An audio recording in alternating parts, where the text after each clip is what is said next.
Baik, kita mulai. Bismillahirrahmanirrahim. Assalamualaikum warahmatullahi wabarakatuh.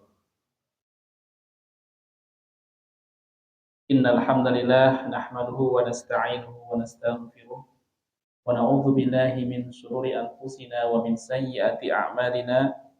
May yahdihillahu fala mudilla lahu wa may yudlil fala hadiya lahu.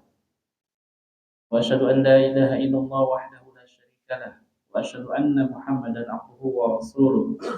Allahumma salli ala Muhammad wa ala alihi wa sahbihi wa man tabi'ahum bi ihsanin ila yaumiddin. Qala Allah Ta'ala fil Qur'anil Karim, ya ayyuhalladzina amanu ittaqullaha haqqa tuqatih wa la tamutunna illa wa antum muslimun.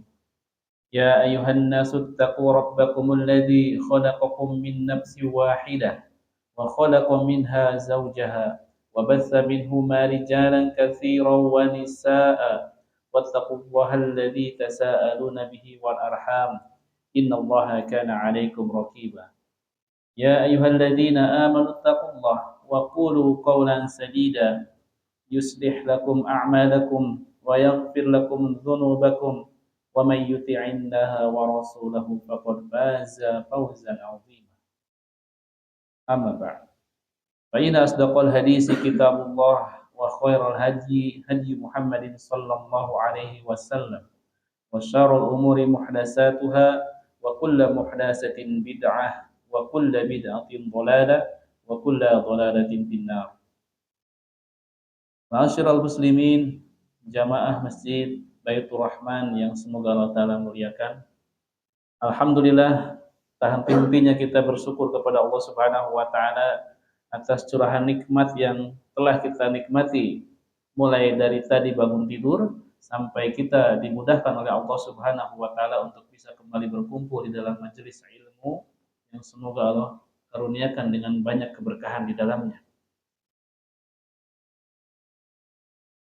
Jamaah rahimani wa rahimakumullah, bagaimana biasa setiap Senin malam insyaallah kita akan mengkaji salah satu kitab yang berjudul Sarhu Khulasati Ta'zimil Ilmi yang disusun oleh Syekh Shalih Al-Utsaimin hafizahullah taala. Kitab yang berisi beberapa prinsip dalam mengagungkan ilmu ini sudah kita bahas sekitar 16 prinsip. Dan malam ini insyaallah kita akan lanjutkan kepada prinsip yang ke-17. Prinsip yang ke-17 ini disebutkan ad-dabbu 'anil ilmi wad-daudu 'an hiyadhihi. Kita langsung ke sarahnya saja.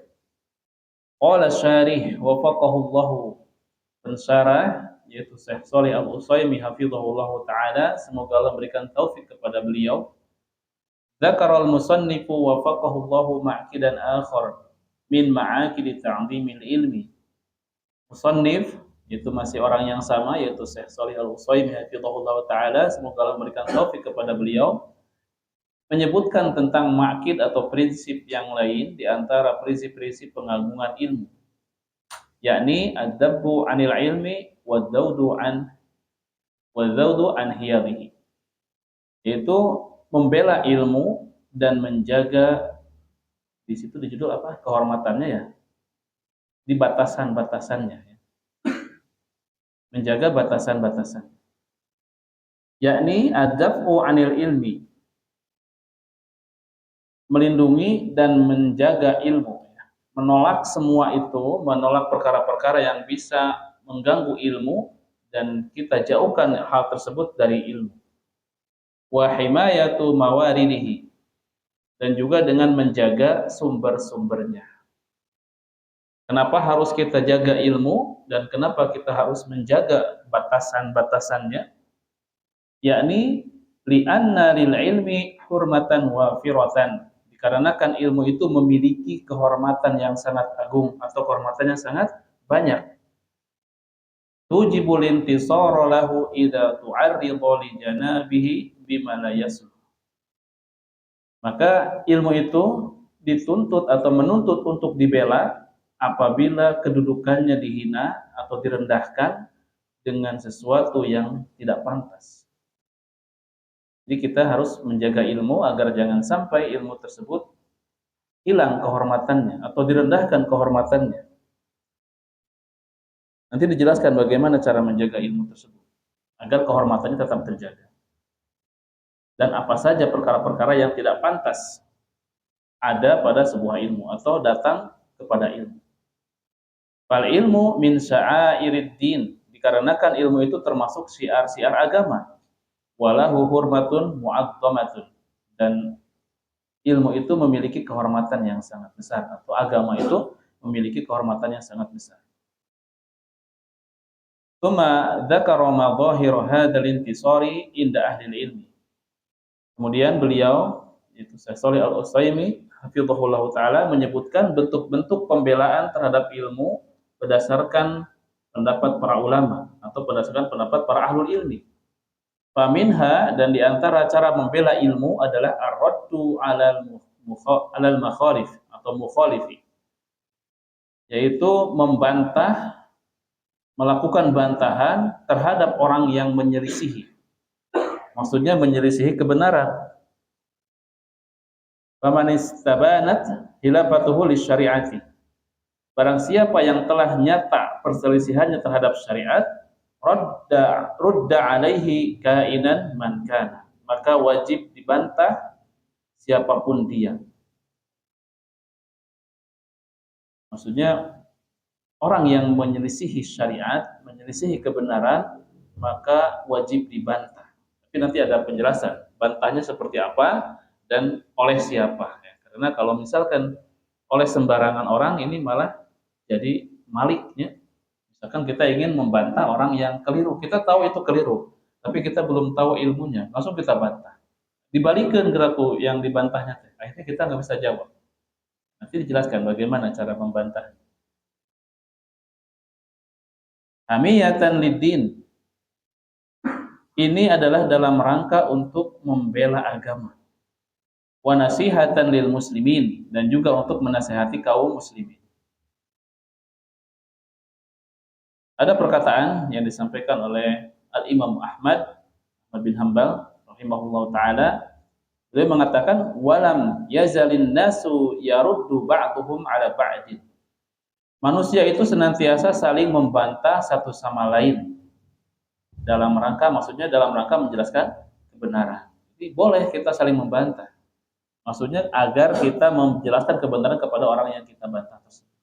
Bukan untuk berdebat kusir, ya. Bukan untuk jidal, debat yang tidak ada ujungnya, hanya saling menyudutkan. Juga ingin menang, sehingga ketika salah pun kita terus kekeh. Yang penting saya tidak kalah debat. Akhirnya hilang esensi dari debat itu sendiri, hilang esensi dari diskusi itu sendiri. Padahal yang disarankan adalah kita membantah atau kita berdiskusi, mendebat orang lain itu untuk menjelaskan kebenaran. Seperti itu. Faman badara minhu syai'un, maka barang siapa yang muncul sesuatu dari dirinya atau melakukan sesuatu khalafa fihi syariah, yang perbuatannya tersebut menyelisihi syariat, fa innahu yuraddu alaihi hifdhan lisyariah, maka hendaklah orang tersebut dibantah. Orang tersebut dibantah untuk menjaga kemurnian syariat. Dihibdan li syariati, untuk menjaga syariat. Wala yamna'u minar raddi, dan tidak boleh ada yang melarang dari bantahan tersebut. Tidak boleh ada yang melarang seseorang untuk melakukan bantahan.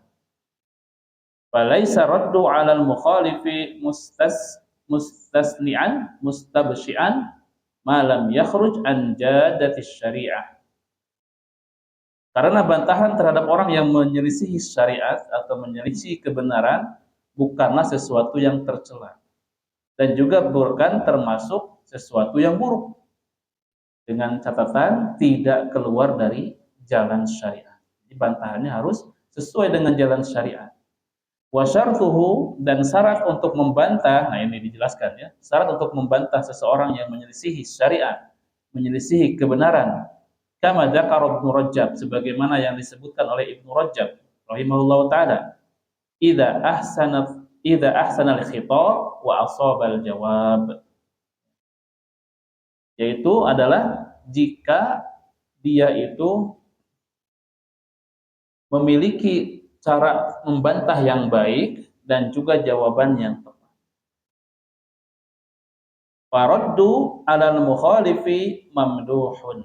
Maka membantah kepada orang yang menyelisihi kebenaran itu dipuji. Membantah kepada orang yang menyelisihi kebenaran itu dipuji. Bijam'i hadzainil amroini, dengan mengumpulkan dua perkara ini. Fa'ahaduhuma, yang pertama adalah isobatul haqqi fi raddihi. Yang pertama adalah kebenaran dalam isi bantahannya tersebut ya, sesuai dengan kebenaran. Jadi isi bantahan yang dia sampaikan itu sesuai dengan kebenaran berdasarkan dalil-dalil dan juga fakta-fakta yang ada. Jadi bukan berdasarkan pandangan dia. Kalau berdasarkan pandangan bisa berbeda. Orang memandang ini benar, tapi orang lain memandang mungkin ini tidak benar. Karena pandangan manusia itu ra'yu, akal, itu banyak macamnya. Tergantung bagaimana dia mendapatkan input-input yang masuk ke dalam akal. Akan tetapi kalau kita berpaku kepada dalil, pada kebenaran yang disampaikan oleh Allah dan Rasulnya, maka itu kebenarannya mutlak. Tidak bisa dibantah lagi. Karena Allah adalah yang menciptakan kita. Allah Maha tahu atas apa yang syariatkan, apa yang disyariatkan oleh Allah Subhanahu wa taala. Dan yang kedua adalah wal akharu sulukul adab al hasani fihi. Menempuh adab yang baik dalam melakukan bantahan tersebut. Ya, dengan sopan santun dan juga dengan jalan atau dengan niat yang lurus.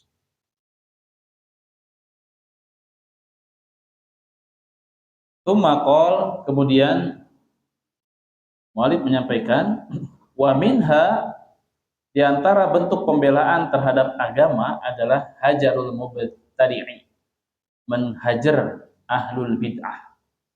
Menghajar itu memboikot, menjauhi. Kita dianjurkan menjauhi ahlul bid'ah jika kebid'ahannya tersebut memang betul-betul nyata dan juga dia itu bukan orang yang terjebak dalam bid'ah tersebut.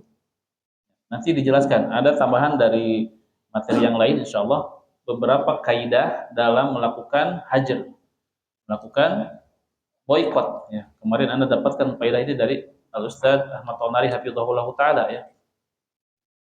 Nanti kita jelaskan sedikit. Jadi menhajar atau menjauhi ahlul bid'ah ini adalah bentuk pembelaan terhadap agama.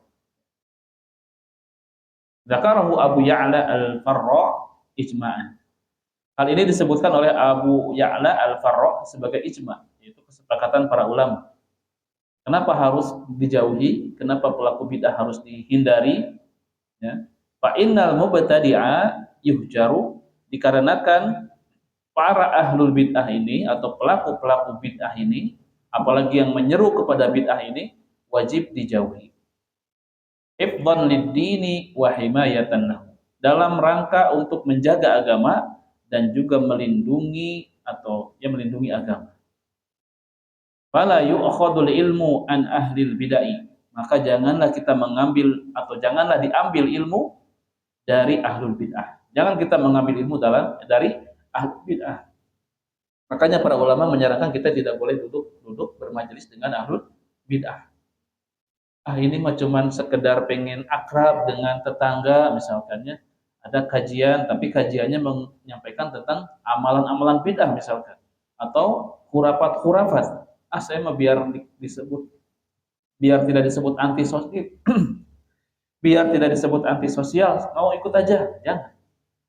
Karena kita tidak tahu, bisa saja ketika itu subhatnya masuk kepada dirinya sehingga dia pun menerima, oh benar, ternyata amalan ini tidak salah-salah banget dan niatnya pun baik, cina gitu kan. Bahaya itu duduk dengan ahlul bid'ah. Karena memang ahlul bid'ah itu mereka melakukan perkara-perkara tersebut bukan karena untuk maksiat, mereka untuk mendekatkan diri kepada Allah. Hanya saja caranya yang tidak sesuai dengan tuntunan. Ini yang menjadikan mereka terjatuh ke dalam perkara-perkara bid'ah. Maka jangan sampai kita duduk-duduk atau bermudah-mudahan untuk duduk di majelis mereka. Fal aslu annal ilma la yu'khadu illa 'anis sunni as-salimi minal bid'ah. Maka dasarnya atau asalnya sesungguhnya ilmu itu tidak diambil kecuali dari ahlus sunnah yang selamat dari bid'ah. Kita tahu dia adalah ahlus sunnah, berpegang kepada Al-Quran, sunnah, dan juga berdasarkan pemahaman para salafus soleh. Dan dia tidak terjatuh ke dalam perkara-perkara bid'ah. Maka itu orang yang bisa kita ambil ilmunya. Adapun ketika kita melihat dia melakukan perkara bid'ah, itu bisa jadi kita jangan dulu mengambil ilmu dari orang tersebut.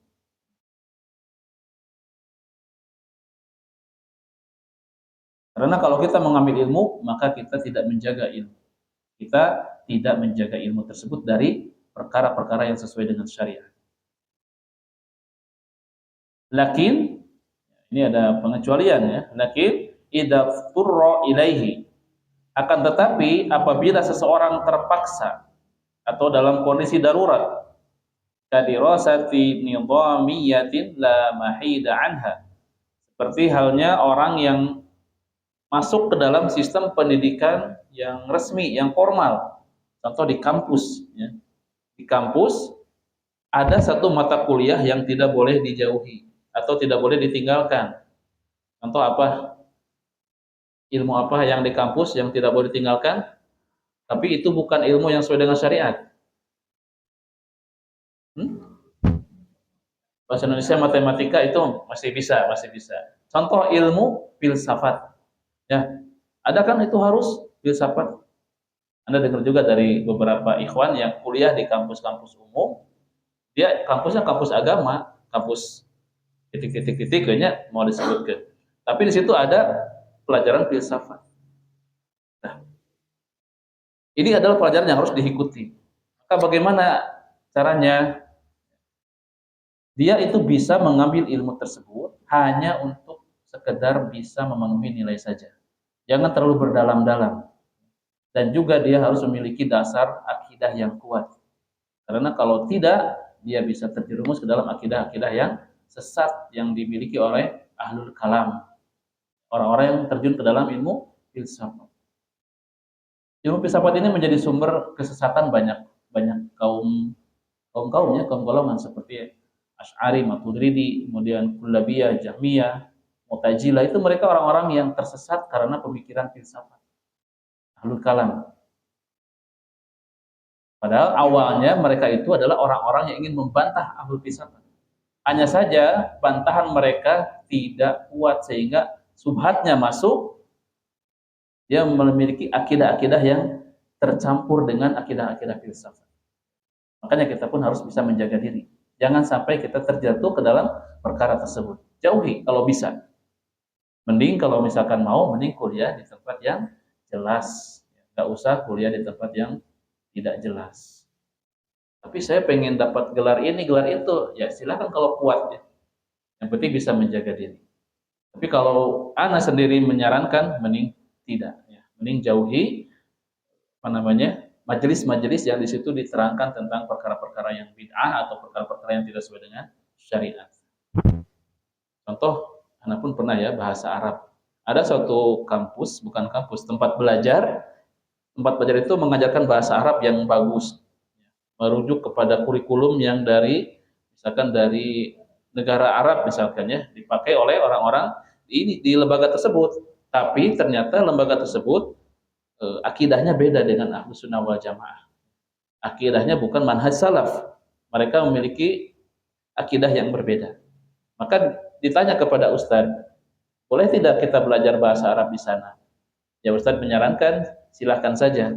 Asal jangan ikutin pelajaran-pelajaran yang mengandung akidah. Seperti itu. Kalau pelajaran bahasa Arab nggak apa-apa, silahkan. Ya. Seperti percakapan, kaidah nahwu, kaidah shorof itu boleh diikuti. Tapi kalau mulai membahas akidah itu biasanya beda. Bahkan ada salah seorang teman yang sekolah di sana, dia menyampaikan bahwasanya ada dosennya yang menyebutkan bahwa KPR itu tidak haram.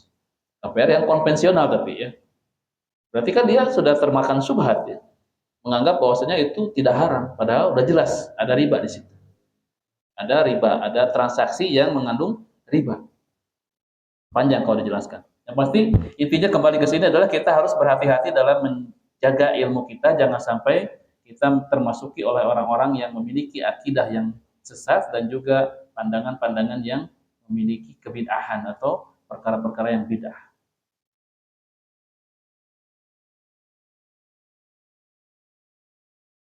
Ini pun disampaikan di sini ya, kita boleh mengambil ilmu dari tempat yang memang mengharuskan, bagaimana yang disampaikan ya, apa namanya, walif fala ba'sa, maka tidak mengapa, kama fir riwayati anhum ladal muhaddisina, sebagaimana diriwayatkan dari mereka terhadap ahlul hadis, meriwayatkan sebagaimana para ahli meriwayatkan dari sebagian ahlul bidah. Jadi ada juga hadis-hadis yang diriwayatkan oleh ahlul bidah, selama tidak ada alternatif lain. Tapi ini mau buat yang ini ya, yang sudah kuat keilmuannya, bukan buat kita. Kalau untuk awam, jauhi. Untuk awam, hindari. Kemudian mu'alif menyampaikan lagi, wa minha, dan di antara perkara yang bisa menjaga ilmu adalah zajarul muta'allimi idza ta'adda fi bahsi au dhahara minhu ladadun. Di antara bentuk pembelaan terhadap ilmu adalah menegur seorang penuntut ilmu ketika ia melampaui batas dalam bahasannya atau tampak darinya sikap keras kepala. Maksudnya dia tuh senang debat atau ngeyel, ketika dikasih tahu ngeyel dengan pendapatnya sendiri. Ini adalah perkara yang harus kita hindari. Kita jadikan murid tersebut memiliki sikap yang tidak baik, ya, di sini disebutkan au su'u adabin, atau buruknya adab atau adabnya buruk. Fa idza tajawazal muta'allim haddahu fil bahsi. Apabila penuntut ilmu tersebut melampaui batas dalam melakukan diskusi dengan gurunya atau tampak perdebatan darinya, hatinya yang keras, tidak mau menerima kebenaran, hanya ingin menang debat atau kurangnya adab, maka termasuk pembelaan ilmu adalah menegur, ya, menasehatinya dan melarangnya dari sikap tersebut. Bahkan menghentikan pembicaraan ilmu bersamanya. Jadi kita hentikan saja, jangan diteruskan. Karena kalau diteruskan pun nggak akan benar. Dia itu memiliki hati yang keras, dia senang debat, adabnya kurang, ya, setelah dinasehati tidak mau nurut, ngeyel, maka hentikan saja. Jangan dilanjutkan sampai dia memperbaiki adabnya. Jadi kalau nanti ada teman atau murid atau siapapun, dia nanya sesuatu kepada kita, bagaimana hukumnya begini, begini, begini. Dan kebetulan kita tahu tentang hukum tersebut, maka kita jelaskan kepadanya. Tapi setelah dijelaskan, orang ini ternyata malah melawan kita, mengemukakan pendapat yang lain, yang dia dapatkan dari pendapat gurunya yang mungkin tidak berpegang kepada Al-Quran dan Sunnah. Maka kita jangan teruskan debat, karena nantinya nggak akan selesai. Kalau orang yang mencari kebenaran, ketika bertanya, kemudian dijawab, dia akan menerima jawaban tersebut, membuka hatinya untuk menerima jawaban tersebut. Dan setelah itu dia berterima kasih kepada kita, bukannya membantah. Jadi kalau ingin ilmu dijaga, apabila muncul perilaku seperti itu dari orang yang berbicara kepada kita, baik itu dari murid, dari teman yang menanyakan tentang suatu tentang agama, maka kita jangan teruskan, berhenti saja. Karena dia bukan mencari kebenaran, hanya mencari pembenaran atau ingin menang debat.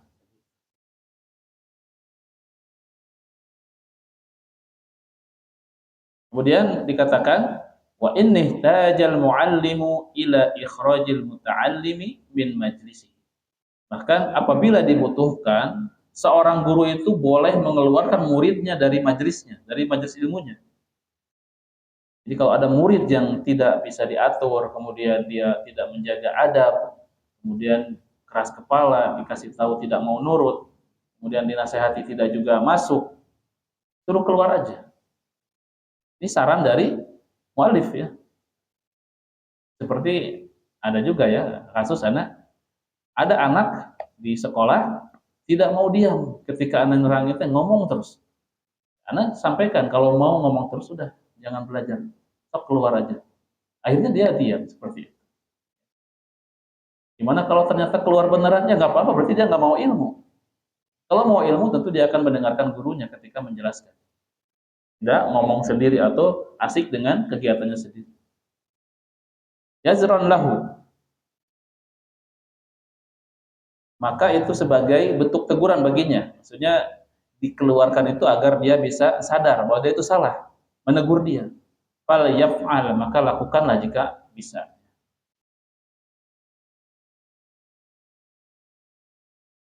Kama kana yaf'aluhu Syu'bah. Ini dilakukan oleh Syu'bah sebagaimana dilakukan oleh Syu'bah. Ini contohnya ada ya.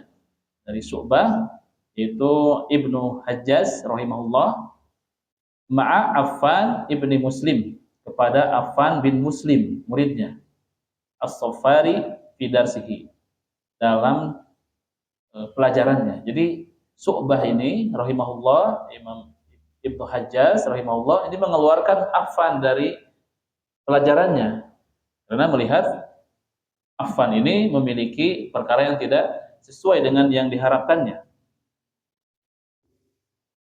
Fakana Affan yuraji'u Syu'bah fil hadis.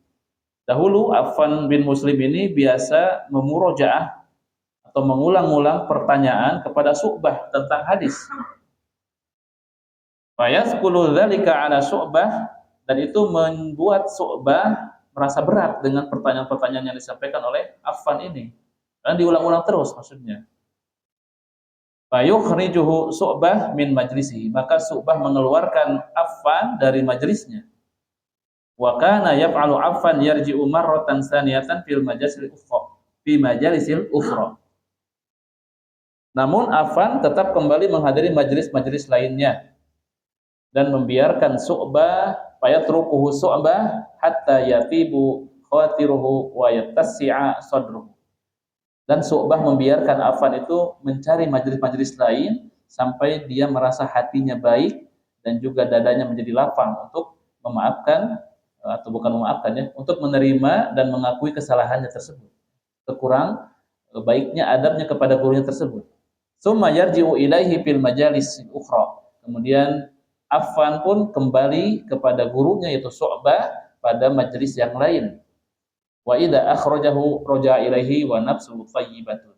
Dan dia ketika dia keluar lagi, diminta keluar lagi, dia pun akhirnya kembali lagi kepada Syu'bah gurunya dalam keadaan jiwanya sudah merasa baik.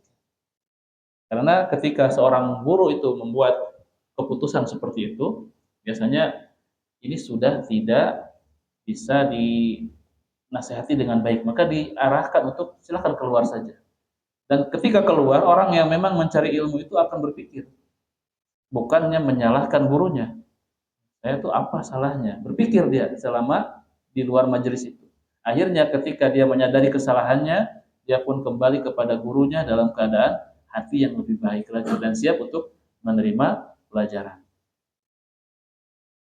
Nah, ini perkara yang dimiliki oleh para ahlul ilmi. Mereka ketika dinasihati oleh gurunya, gurunya melakukan perkara-perkara yang tidak sesuai dengan harapan muridnya, ini bukan tanpa alasan, tetapi memang karena ingin menjaga ilmu agar jangan sampai ilmu yang didapatkan tidak terjaga kehormatannya.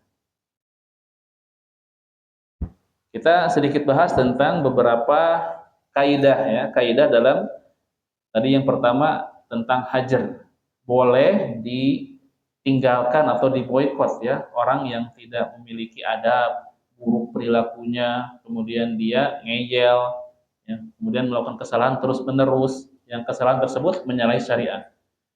Yang pertama adalah kaidahnya, niatkan dalam hati hajarnya tersebut atau menjauhi orang tersebut adalah untuk merealisasikan kemaslahatan syariat atau kemaslahatan syar'iyah.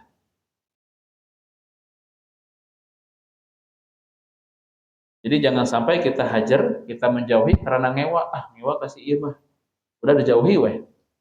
Tanpa ada niat untuk menyampaikan kemaslahatan syar'iyah atau merealisasikan kemaslahatan syar'iyah. Niatnya karena Allah, kita ingin memperbaiki orang yang kita jauhi tersebut agar dia kembali kepada kebenaran dan juga kepada kebaikan. Kemudian yang kedua, untuk memberi maslahat dan juga menolak fitnah serta menyelamatkan kaum muslimin. Tujuan hajar adalah untuk memberi maslahat dan juga untuk menolak fitnah. Karena kalau misalkan satu orang dalam suatu majelis berbuat hal seperti itu akan menjadi contoh buat yang lain. Akan menjadi contoh buat yang lainnya. Teman-temannya akan mengikuti, menganggap itu adalah perkara yang biasa atau perkara yang dibolehkan. Kalau gurunya diam saja, maka terus-menerus seperti itu muridnya. Akhirnya ikut-ikutan yang lain. Semuanya begitu pada akhirnya. Maka harus dihindari hal tersebut dengan menjauhkan orang tersebut yang tidak baik adabnya, yang tidak menurut, yang menyalahi syariat, dijauhkan. Ya, dihajar agar dia menyadari dan memberi maslahat dan juga tidak menjadi fitnah bagi kaum muslimin. Kemudian yang berikutnya, lihat keadaan orang yang dijauhi tersebut. Lihat orang yang dihajar tersebut. Apakah dia memiliki harapan untuk berubah menjadi lebih baik atau tidak? Jika harapannya bisa membuat dia lebih baik, berubah menjadi orang yang lebih bisa diharapkan, maka lakukan hajar. Tapi kalau tidak, malah jadi lebih parah atau malah jadi lebih melawan, maka kita lakukan metode yang lain. Kita lakukan cara yang lain. Kalau misalkan dia ketika dihajar, tiba-tiba dia jadi mikir, oh saya kenapa dijauhi, saya kenapa guru saya tidak mau mengajarkan lagi, atau gimana, malah menyuruh keluar, dia jadi berubah, maka itu boleh lakukan. Tapi kalau muridnya kalau kabur, akhirnya tidak mau kembali, sehingga dia jadi tidak mau belajar lagi, malah terjerumus ke dalam jalan-jalan yang tidak baik, maka jangan hal itu yang dilakukan, tapi metode yang lainnya. Kemudian yang berikutnya adalah memperhatikan kedudukan orang yang menghajar. Jika orang yang menghajar adalah orang yang memiliki pengaruh, maka boleh melakukan hajar. Jadi maksudnya kalau misalkan orangnya yang menghajar tidak memiliki pengaruh apa-apa, ketika dihajar sama dirinya, orang yang dijauhinya merasa biasa aja, maka itu tidak akan memberikan pengaruh terhadap hal hajar tersebut.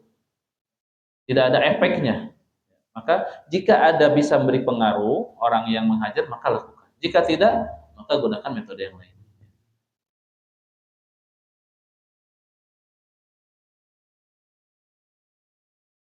Kemudian ini ada tempat, melihat waktu dan tempat. Sesuaikan waktu dan tempatnya. Kondusif tidak? Kondusif tidak. Misalkan jika muridnya adalah murid-murid yang memang rata-rata semuanya tidak baik atau misalkan tidak bisa dijaga adabnya, yang ketika kita menghajar salah satu orangnya malah semuanya kabur karena saling kompaknya, jika anu dilakukan di mana? Ada yang kompak demo atau sekolahnya, sekolah itu jadi nggak bahasnya ketenangan awalnya sedikit ya, itu mungkin karena dia tidak melihat waktu dan tempat. Ini kira-kira kalau melakukan seperti ini bakal apa yang terjadi? Ya teman-temannya mungkin sepakat lebih kompak kepada teman-temannya. Akhirnya ketika melakukan sesuatu hal yang ingin ingin meniatnya mengingatkan malah jadi masalah ya yang lebih besar. Ini pun harus dilihat. Ada ya lagi viral ya. Piana sedikit aja mendengar katanya. Masalah ada kepala sekolah yang menampar muridnya karena merokok. Betul tidak itu masalahnya itu ya? Nah, karena itu akhirnya dilaporkan polisi. Dan juga teman-temannya malah ikut mogok sekolah membela temannya yang satu itu, yang benar-benar dalam keadaan salah. Ada, Allah ini ada pelajaran ya. Dua-duanya pun memang salah. Gurunya kurang tepat dalam memberikan arahan, muridnya terlalu banyak temannya. Ya jadi baik itu. Ya, temannya banyak ya. Ya ini yang hajar sebetulnya ini banyak, masih banyak ya, tapi Ini lebih kepada ya, jadi kalau ada maslahat, kalau tempatnya cocok, waktunya cocok, kemudian dia bisa memberikan efek dan membuat orang tersebut berubah, maka boleh lakukan. Jika tidak, maka hindari dan lakukan metode yang lain.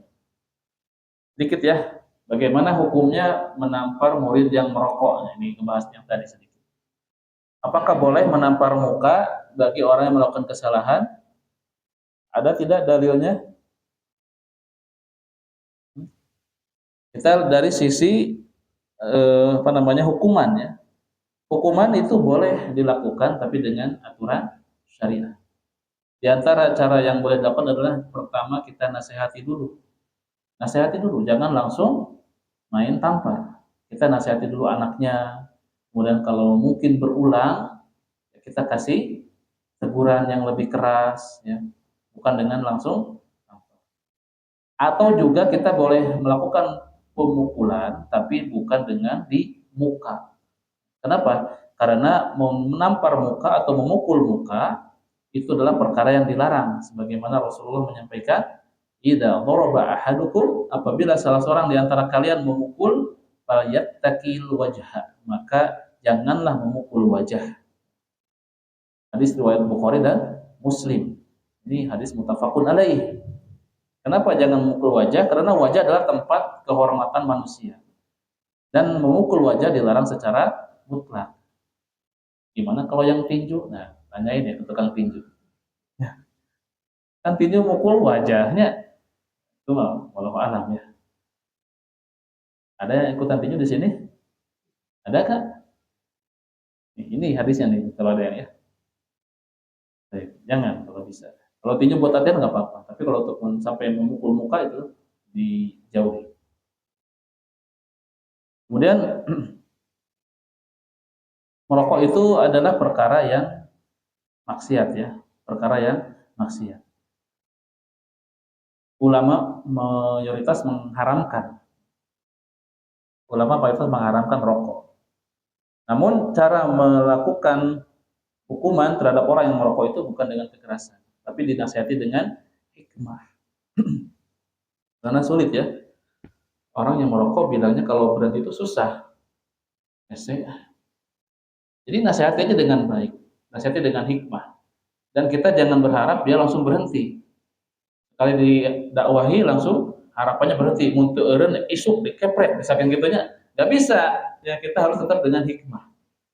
Bagaimana Allah Ta'ala berfirman, ud'u ila sabili rabbika bil hikmah wal mau'izatil hasanah.